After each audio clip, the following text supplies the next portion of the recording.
Hi friends, Om Sairam Divyanshi kitchen को आपण मानक स्वागत।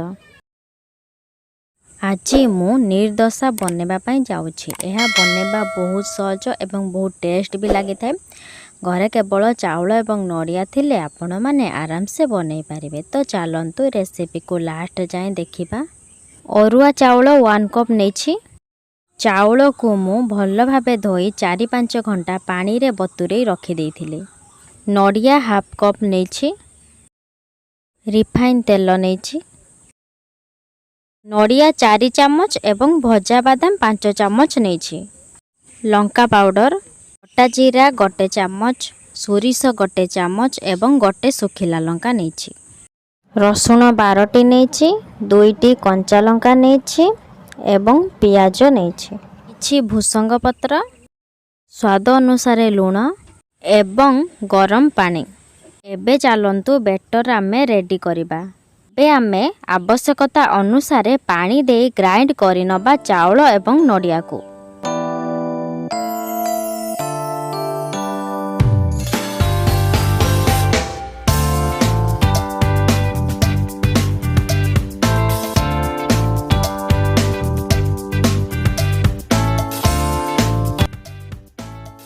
एबे कभर काढ़ी देखिबा चाउल एवं नड़िया बढ़िया भावे प्लेन हो जाइछि। एहा को आमे गोटे बाउल को काढ़ी दबा।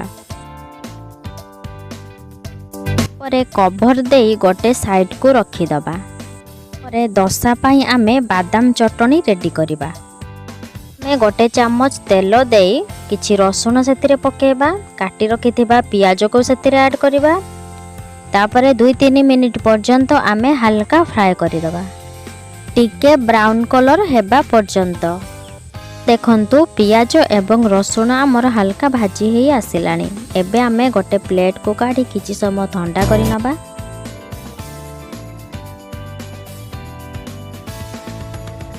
एबे गोटे ग्राइंडिंग जार रे नड़िया एवं भजा बादाम को सेतिरे पकेबा। 2टी कंचा लंका सेतिरे दबा। भाजी रखिथिबा रसुण एवं पियाज को सेतिरे पकेबा। तापरे आवश्यकता अनुसार पानी दे ग्राइंड करि नबा।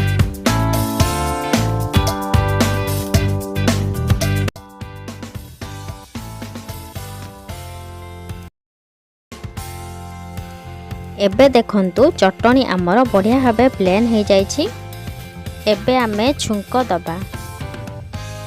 प्यान रे 1 चामच तेल दे गोटा जीरा, सोरिष, सुखिला लंका पके फुटेबा। तापरे सेथिरे भूसंग पत्र पके किछि समय फ्राए करिबा।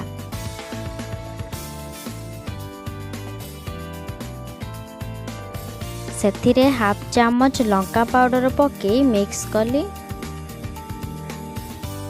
एबे आमे बादाम चटनी पकेबा। आवश्यकता अनुसार गरम पानी पकेबा। लास्ट रे स्वाद अनुसार लूण पकेबा।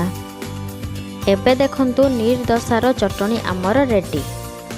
एबे आमे निर्दशा बनेबा। एबे आमे कभर काढ़ी देखिबा। बेटर आमर बहुत बहलिया हिछि। एबे मु सेथिरे 1 कप गरम पानी पके मिक्स करिबे। तापरे स्वाद अनुसार लूण पकेबे। देखंतु बेटरटा आमर बढ़िया भावे रेडी हो जाइछि। एबे गोटे बायगण बुंखी मु नेछि सेतिरे तेल दे भल भावे पछि नेली। एबे तावारे 1 चामच पिठो पके एई भली करी कभर दे 2-3 मिनिट पर्यंत छाड़ी देली। तापरे कभर काढ़ी हाफ चामच तेल सेतिरे पकेइली। तापरे 2 मिनिट परे प्लेट को काढ़ी देली। ई भली करी आमे सब पिठा को रेडी करिबा।